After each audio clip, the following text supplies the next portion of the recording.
आज हम जानेंगे मृत्यु के समीप होने के 23 चिन्हों के बारे में।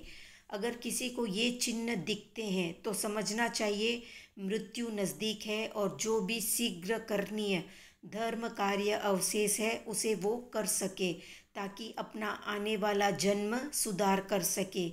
वैसे मृत्यु 17 प्रकार से होती है, वो हम आने वाले वीडियो में जानेंगे।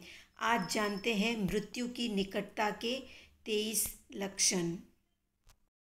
अपने आंख की भौह, नासाग्र यानी नाक का अग्रभाग और जिह्वाग्र यानी जीभ का अग्रभाग दिखाई नहीं दे तो 2 दिन बाद आयु पूर्ण होने का संकेत समझना चाहिए। कानों की कूपर पतली हो जाए तो 7 दिन की आयु शेष रहती है।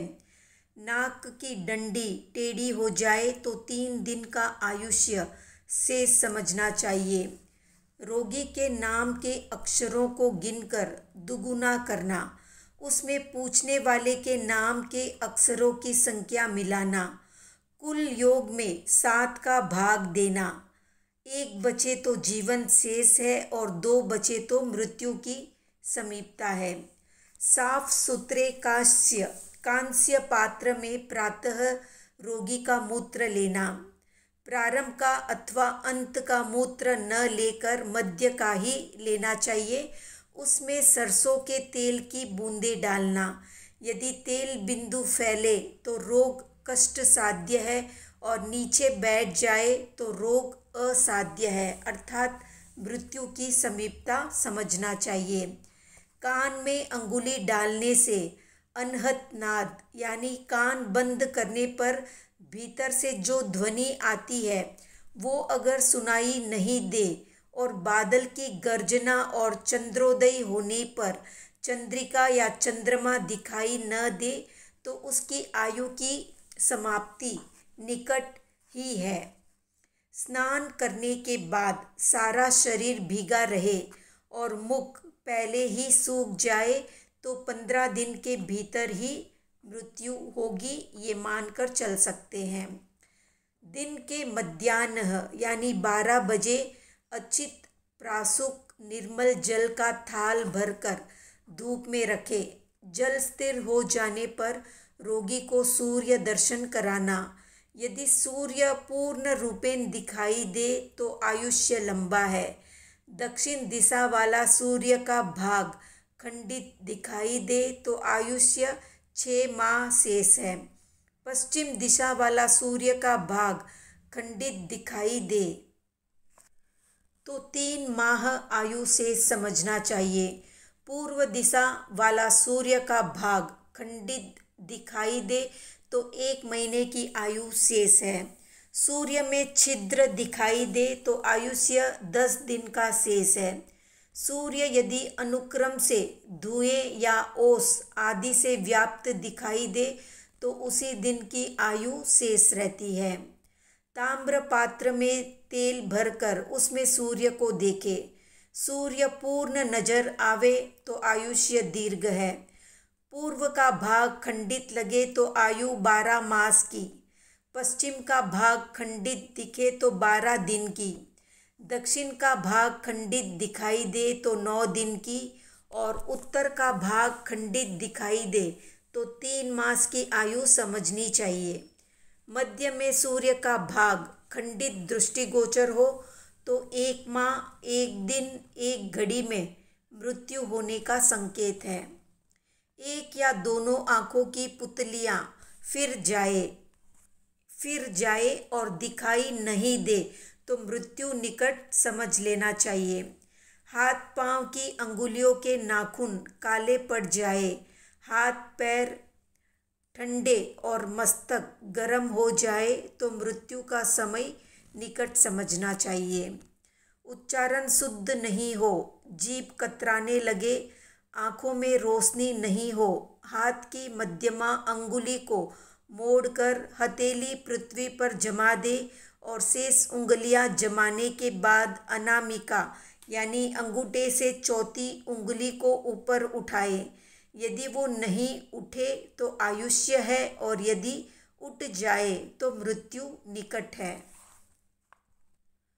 पोटी, पेशाब, छींक और वीर्यपात एक साथ हो तो मृत्यु 1 वर्ष के अंदर अंदर ही समझना चाहिए। स्वप्न में ऊंट या गधे पर बैठकर दक्षिण दिशा में जाता स्वयं को देखे तो 13 पक्ष में मृत्यु हो जाती है। आधा शरीर ठंडा और आधा शरीर गर्म लगे तो 7 दिन में। अपने नाक का अग्रभाग नहीं दिखे तो 3 दिन में मृत्यु होती है। जिसकी आयु केवल 3 दिन की हो तो उसमें ये चिन्ह दिखाई देते हैं।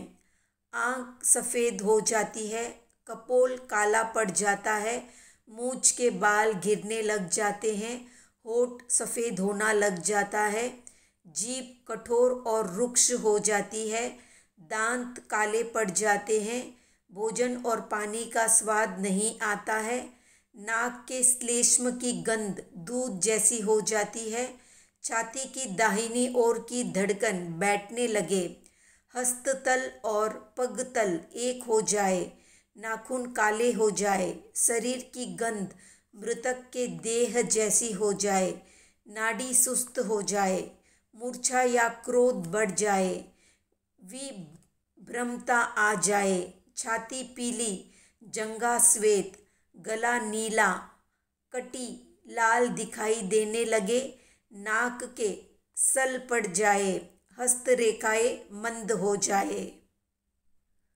अगर ये लक्षण दिखते हैं तो समझ जाना चाहिए कि आयु केवल 3 दिन की ही बची है।